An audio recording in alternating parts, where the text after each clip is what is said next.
Welcome to Founders Future, a podcast powered by Closers.io, where we dive into the journeys of innovative entrepreneurs and explore the road ahead for them and their companies.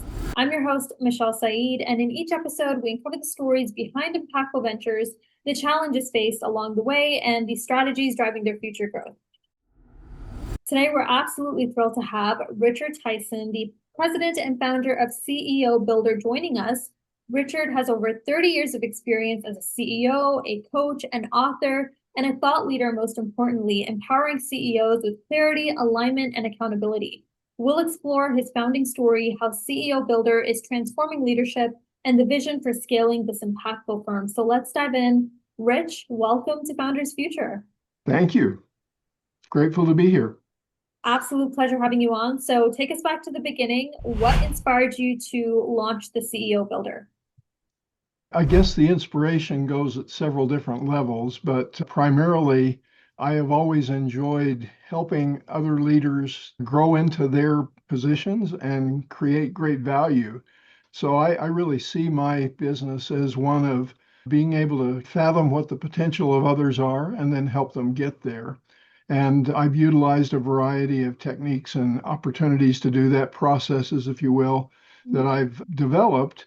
I have to be fair and honest about it. I've studied a lot of other great leaders and coaches and consultants in order to build the models that I use on a day-to-day basis. But the basis of it is really having a desire to not only help people succeed financially, but help them succeed in the greater purposes that underlie their businesses. I love that. Yeah, a lot of what you're doing is really empowering individuals to be financially successful and to be their best selves, right, from a CEO perspective. So I want to get into the nuts and bolts for the listeners and even potential clients of yours that might want to work with you once this airs. How does the CEO Builder generate revenue today? As far as the core offer goes, what does that look like? Because I know there's executive coaching, strategic planning, there's some team alignment services. And how do you structure it for some of the clients you work with? The first thing is to find out what they're about and what their current needs are. If you look at MBA level training, which a lot of what I do and my company does would fall into that category, but there is so much of that in the world of lean thinking is actually waste. If I were to come to you and say, okay, I'm going to have you, Michelle, learn the following 15 things, and that will make you a great CEO, I have probably sold you a bill of goods. What you need right now is going to be a function of our conversations and how we dig in and get to the point of what I call learning in the moment of need. Rather than say, okay, let's give you a broad-based educational experience, I want to zero in on what your current needs are. And the way I do that is I say, hey, there is a fundamental business success pyramid that every business follows. At the top of that pyramid, you want to make money. But making money is a function of what you do for a customer. So I want to find out what you're doing for your customers now, how that's working out for you. Is that model working? Is your customer outcomes, or those outcomes creating the financial outcomes that you need? And then below that level of the pyramid, if you will, is operations. What are the operations that create the customer outcomes that create the financial outcomes? And then below that, we start looking at what people are. They competent? Are they highly engaged? And below that, what's your recruitment model? And then even more broadly, what is your vision for your business? So that gives us about 7 different major topic headings to ask questions of you as a leader so that I can then zero in and say, okay, what's your current need? Is your value proposition as strong as it should be and with your customer? Is that where we should focus our attention? Or is it a function of your metrics, what you're measuring, your key performance indicators and so forth? Or maybe it's the competency of your people. You carry a heavy load as an entrepreneurial CEO. If you're having to backstop your people all the time, that's probably an area where we need to focus attention. And we have some great models for helping small business and larger business CEOs understand how to grow their people into being competent. And sometimes it's an engagement issue. Your people may be very competent, but they're not highly engaged. They haven't bought into your purpose. And so we want to start looking at what your vision is, what your mission is, and what are your core values. So there's a variety of things, but that's really a menu for you as a CEO for us to look at and say, okay, what's the current need? Let's Right. go, let's dive deep on what you need right now. So that becomes the genesis of the coaching model for us and our organization. And about 80% of the time, we find that there's things that we specifically can do to help right out of the box. But another 20% is, hey, I know somebody else that can help you better than we can. Mhm. Because we don't want to be guilty of the old thing, if you're a hammer, everything's a nail. We don't have a solution for every problem, but as we do dig in, we find that there's a variety of things that we really can help with. Our average client tenure has been over 11 years. And what that means is we come in that door of the current needs, but then we progress to other things. And often that unfolds into strategic planning, aligning all of the key pieces of your strategy and so forth. So. Amazing. Yeah, no, I appreciate you breaking that down. So a lot of what your focus is primarily the executive coaching side, really going in, finding out from a needs analysis perspective, what is exactly the gaps, right? What are some of the areas of development that CEOs need? And then later on, focusing on developing those teams and ensuring there's alignment between the leaders and then the teams that they're also serving. As far as the format of a typical client engagement, is this primarily like a one-on-one coaching that you do, or are you looking at doing group coaching, or have you implemented group coaching? What's your next step there, if you can share with us? Initially, it is one-to-one, but we're working on something that's really quite stretching of me now. I've been doing this for a long time, but now I'm beginning to utilize artificial intelligence. And so we are building a CEO Builder AI. Literally, just before coming on with you, I'm interacting with that. What we want is for that learning in the moment of need to come across through the AI. So you might come on to CEO Builder AI and say, hey, I have a question about building the competency of my people, as an example. That would give you an immediate response, and it would be in my voice. It would be basically what I would say, but Mhm. it's built on all of the intellectual property that I've created over the last 50 years, really, in my career. And so that gets an immediate first step into the door. From Mhm. that, we would develop more of the one-on-one, but we also have workshops and forums that we do that Mhm. allow for a broader audience. And right now, we're also creating a coach the coaches model where we're saying, hey, there are younger folks out here who would like to be doing what we're doing. They can build on what we've done. If we share with them our coaching models and the various things we've done, we can channel business to them and expand our influence. One of the greatest problems in this industry for me or anyone else is scalability. If Yeah, it's all one-on-one, it's really hard to grow the business. I've yeah, had on occasion up to 40 clients, but it just about drove me crazy. It was really hard. yeah. And so what we're doing now is saying, hey, with artificial intelligence, we're developing a CEO Builder app as well.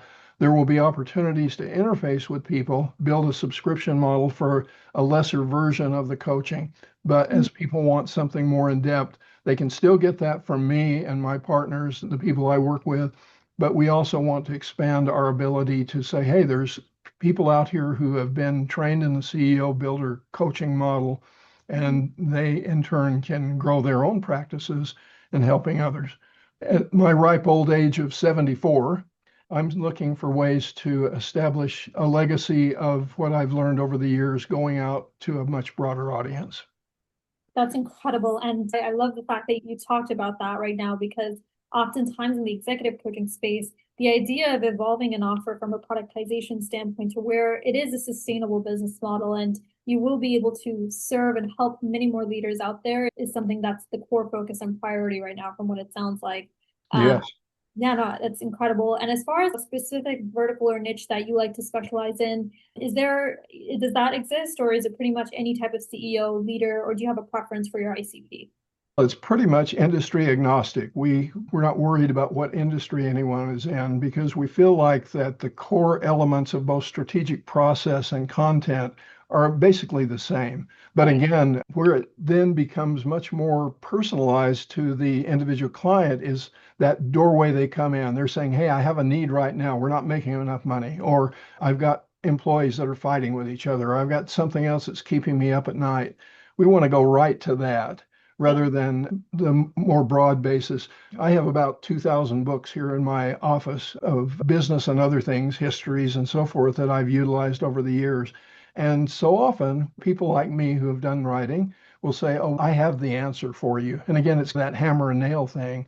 My feeling is I may have an answer for you, but right now you have things on your mind that are very important to you. And if I come to you and say, just read my book, you'll be Mm, fine, or let me coach you on a broad base of things, we have breadth, but we need to satisfy your needs. And so that means we've got to find out what those are.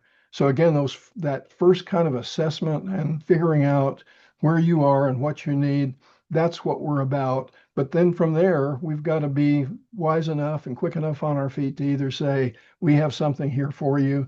We mm. can move on that, and maybe that develops into that longer term relationship. Or we know somebody else that's smarter than us on this, and we'll help you get to them. Yeah, no, it's incredible. So really you can serve anyone and that allows for your growth and scale to be almost in a way not capped because you're not limited to a certain niche. That's right. As far as like the acquisition side goes, what does that look like right now with generating leads, finding clients?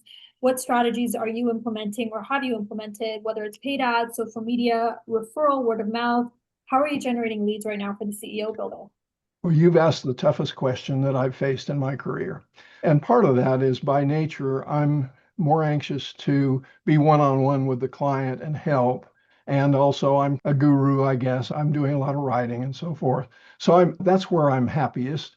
But I need to be getting out in front of people. Thus, I was so excited when you contacted me about being on your podcast because the advice I'm getting from my marketing people is get on a lot of podcasts, expand people's awareness of you. I don't know if you're familiar with the AIDA model. It's AIDA. Now, that's an acronym. It's attention, interest, desire, and action. I've never had too much problem in my business with interest, desire, and action. Once we start talking together, I can find out what you're interested in, and then I can build to your desire and we'll build an action plan.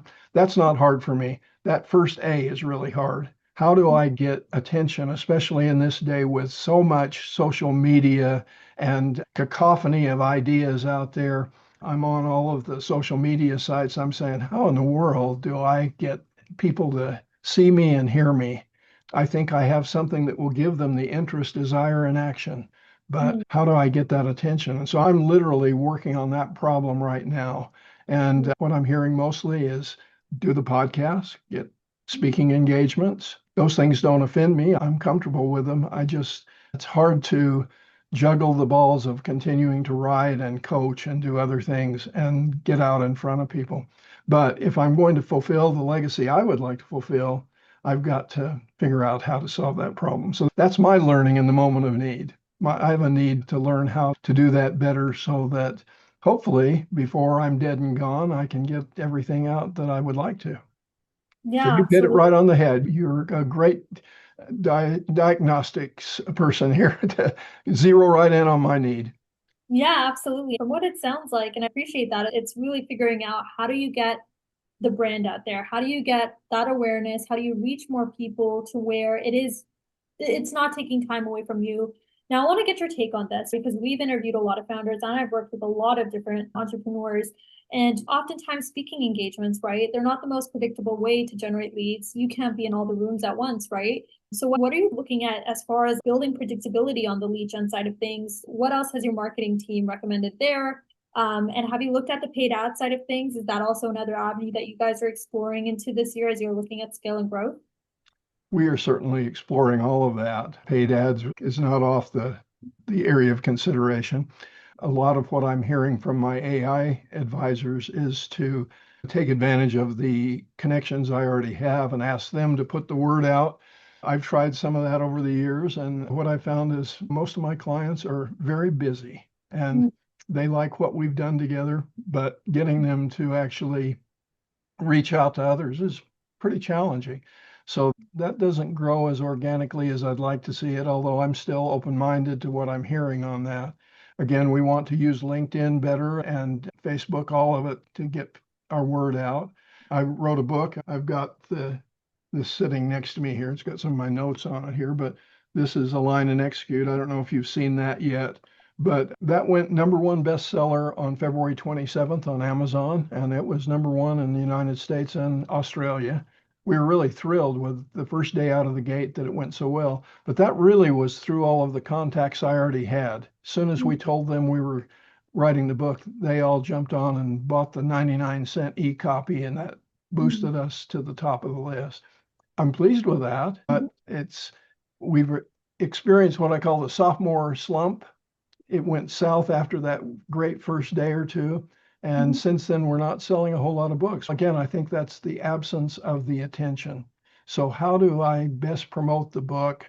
How do I best promote the fact that we have a lot to give in terms of our ability to, again, get to the answers for the current need and then move to a broader and deeper kind of client relationship? Again, it's still a bit in the mystery mode for me, although that's where AI has been right up until the last 6 months. So I'm learning that the old dog has to learn new tricks. And I'm not part of what I've said, Michelle, is most marketers don't know how to spell ROI.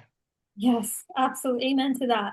Yeah, especially outsourced companies. No hate to them, of course, but a very cookie cutter approach when it comes to really implementing messaging that resonates with your audience, especially on the paid ad side of things, right? Yeah.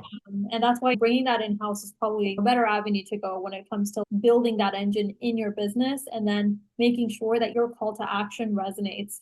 So yeah, as far as what it sounds like, you're looking at really building that out, expanding on the marketing side, finding some new ideas as well when you're open to that. And that's advice that resonates with our listeners today as well. With sales, how does that look like? Is it just you right now doing the sales calls? Do you have a team in place handling that? How is all of that structured in the CEO Builder? The way it has been, and I think we're going to have to migrate from this some as well, is that again, we start very focused on the client and what their needs are. And then from there, we develop what that client relationship should be. And so we have a standard model of coaching fee that happens on a monthly basis. It's basically a retainer. And that allows us to spend 2 to 4 hours with each client every month.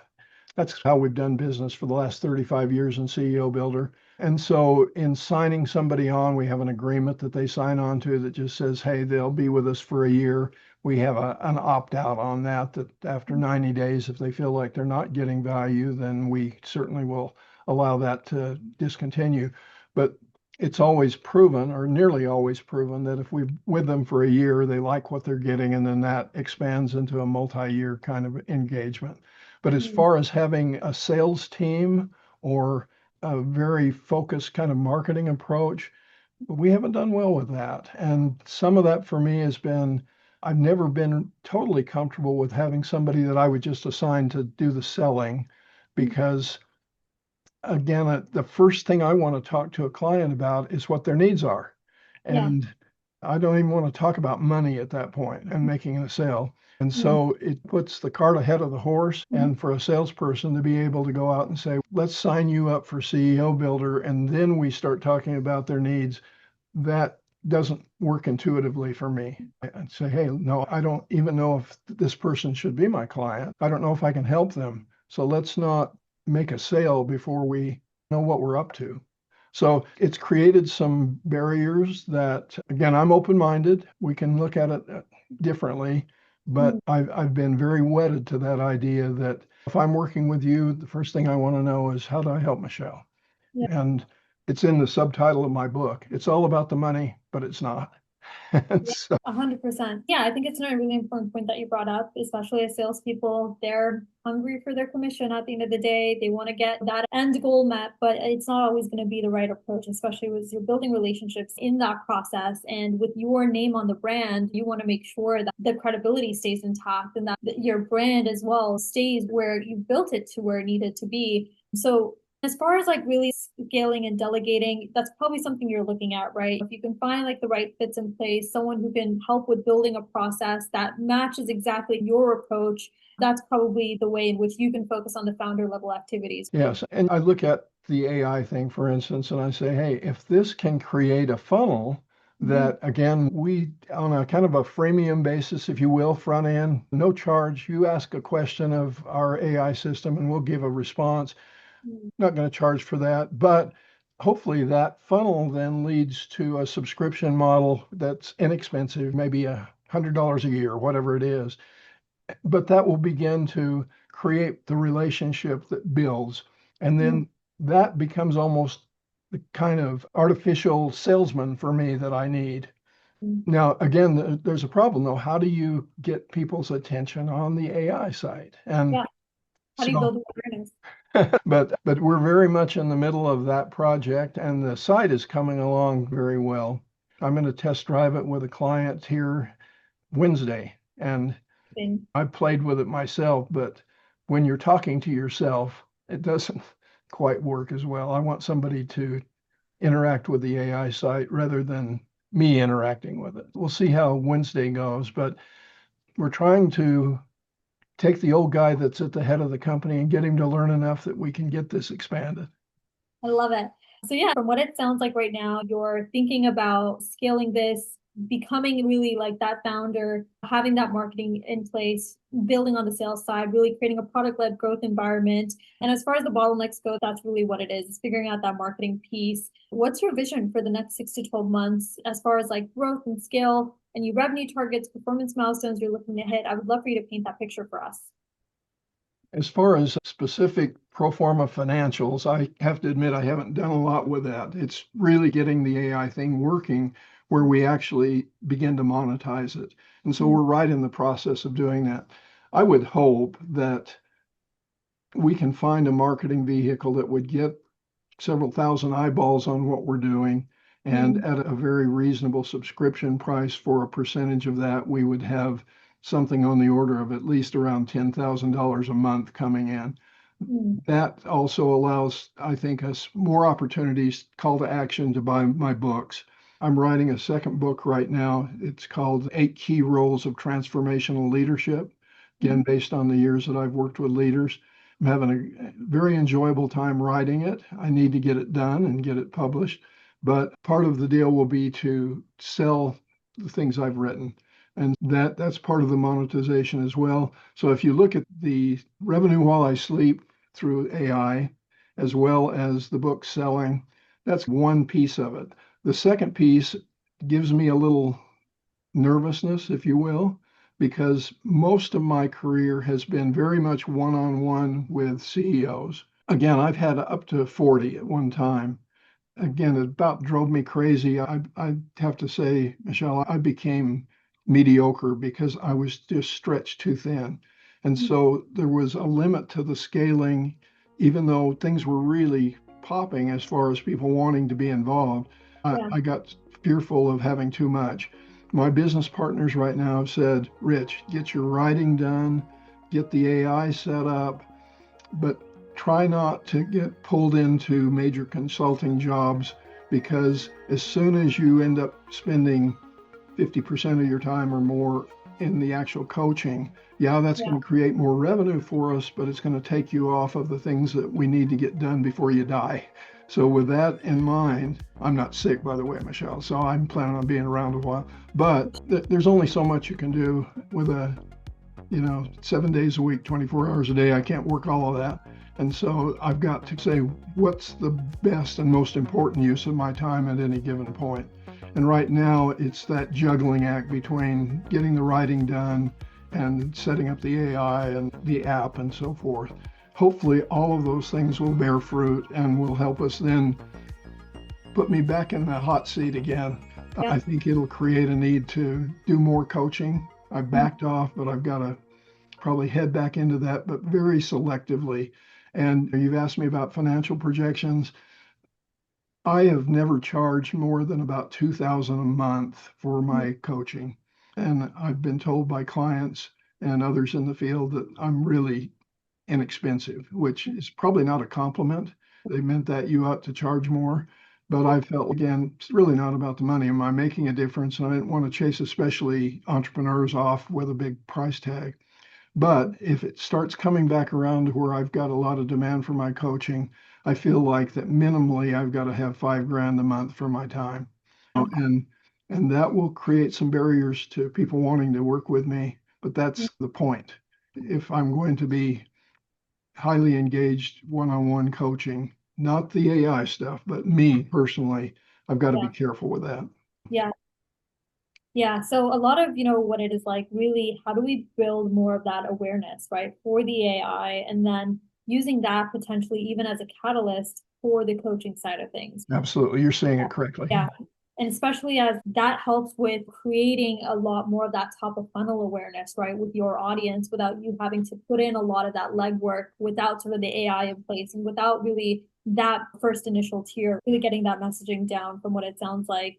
How do you see, especially with your experience, the executive coaching industry evolving in the coming years as you're focused on AI and strategic planning as well, one on one? How is CEO Builder positioning itself for that type of future? Well, if you were to talk to my partners, they will say, yeah, Rich founded the company and he's been the centerpiece of it, but we're really an educational company. And again, this even to me sounds a little peculiar in the sense that I feel like the best education. I've had these conversations with friends that are on the faculty and administration at the Harvard Business School. And I've said, hey, I think there's a better model. I've got a Harvard MBA, Yeah. but I think there's a better model for the needs of entrepreneurs, small business CEOs, even larger company CEOs than getting an MBA. I Yeah. think what they need to figure out is what their needs are, and then let us fill those blanks for them. And so as I look with my partners, I say, we're an educational company, so we want workshops that will attract a bigger audience. Mhm. And I say, okay, I'm good with that right up to the point it begins to sound like we're offering an MBA alternative. I don't want to create a school out of this. I'm not looking to be a CEO builder university. What I'm interested in doing is saying that the reality of the business world is we're dealing with a lot of individual leaders, and each of them have individual challenges. How do we bring them what they need? If you're familiar with Clayton Christensen, who has written a variety of books, Clay's passed on now, but he talked about innovator's dilemma, where it was a disruptive technologies will come on and change things. I've had this conversation with him, of course, before he died, and I've said, hey, I've got the disruption. If we can figure out how to get Michelle specific needs on the table and solve those, she doesn't need the whole MBA program. I can save her a whole lot of tuition money and a whole lot of effort and intensity that should be channeled specifically to what she needs right now. That's lean management thinking.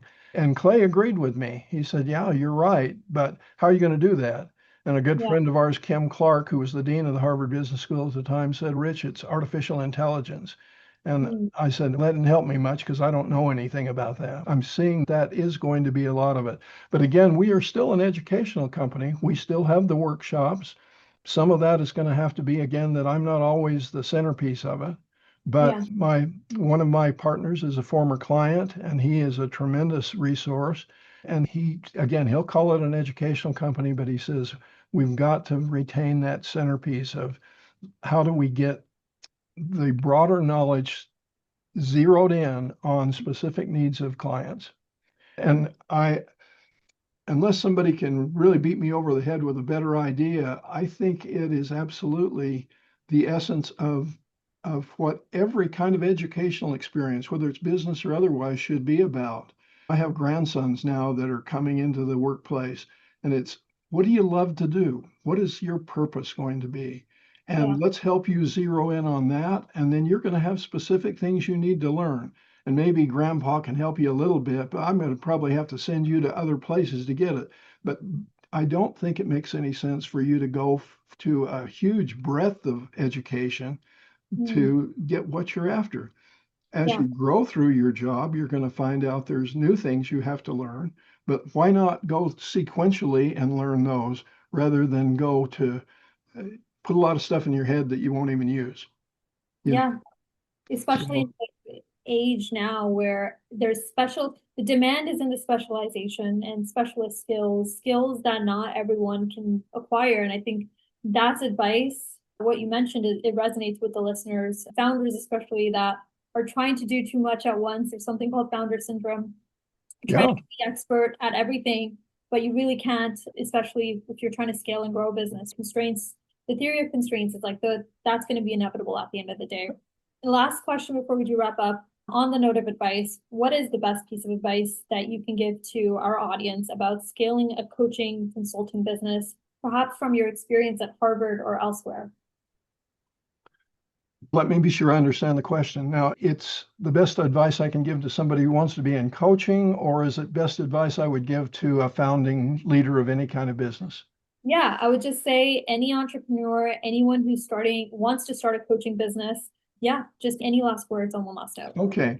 In a broad sense, and again, this is what I wrote Align and Execute about, the book that came out in February. I believe that not only for a successful business, but for a successful life, you need to figure out who you are and what your purpose is. And so I've given some prescriptive things in the book to say, here's how I came to the conclusion, here's how I've coached and facilitated that with my clients. So if you look at that, I mentioned the business success pyramid. The way I show that is going from recruitment all the way up to financial outcomes, but I encompass all of that in a big circle that is your vision, which is your purpose, your mission, and your values. And then I use some facilitated questions in the book to say, here's how I have been able to help others get to that purpose. So whether your purpose is to develop a coaching business like I've got, or if your purpose is to have a great podcast, your purpose is to have a manufacturing company, I don't care what it is, but I think we have to be really careful that we don't do what Steve Covey wrote about, saying, be careful that you don't spend your whole career climbing the ladder of success only to find it leaning against the wrong wall. The last course I had at the Harvard Business School a long time ago now, the last case was about a CEO who committed suicide, left a suicide note, and it said, I was so successful in my industry. He was the captain of that industry. He had made a fortune. But in the process, he'd had several marriages. He had children that didn't want to see him anymore and grandchildren that he had never seen. He left his religion and he said, I realize now in my 60s, is how old he was, that I have forfeited everything that was really important for what I thought was important, which was making a lot of money and making this business great. And he killed himself. And they gave that case study to us as a parting shot when we were leaving the MBA program to say, be careful that you don't fail to recognize that there are trade-offs. So again, to me, it's find the right purpose, whatever it is, start there. But then once you know what that purpose is, figure out who will share that purpose with you so that you can recruit those people, get them on board with you. Make sure that they're very competent. You can't do it all yourself, so you've got to build the competency of your people. Make sure they're highly engaged because they do buy into your purpose. They like coming to work. Nobody likes work every day. If they are in love with the purpose of it, they'll be great engaged employees. Then make sure that once they're competent and engaged, they create the operation that delivers the customer outcomes that will make money. And money then is a byproduct rather than the total focus. Because at the end of a career, whatever you choose to do, I think if you fulfilled your purpose, who you are and what you're about, you won't feel like that letter's leaning against the wrong wall. But if all you've done is made a lot of money, Bernie Madoff made a lot of money. I have a whole list of rogues gallery people like that. I think, again, this is part of going back to our first comments in our interview today. What am I about? I'm trying to help people identify what their potential is and facilitate their success. And that may sound real magnanimous, but if I do a good job of that, I feel pretty good about my purpose. I'm planning on living another 20 or 30 years, given the good Lord thinks the same way. But what will I be about? That's what I've been doing for the last 35, trying to help people get where they need to be and want to be. That's incredible. Wow, what a pleasure having you on today, Rich. And I'm sure you're going to carry the legacy forward. There's a lot in the works right now from what it sounds like. And you shared that through our conversations. I'm sure this resonates with the listeners and we're excited to follow the journey along. On that note, thank you so much for joining us today, being a part of Founders Future, showcasing your journey with building the CEO Builder and to many more. and we're going to carry that forward. To our listeners, if you would like to get in touch with Rich, you can visit him over at ceobuilder.com to explore more about their coaching, some of their strategic planning services, and you can also follow him on LinkedIn. We'll tag his profile in the summary below. And to our listeners, if you enjoyed today's episode, don't forget to, of course, subscribe to Founders Future wherever you listen to your favorite podcasts. You can also visit us over at closers.io, where we're dedicated to helping businesses accelerate their growth through trained appointment setters and world-class marketing systems. So until then, everyone, keep climbing, and we'll see you all on the next one.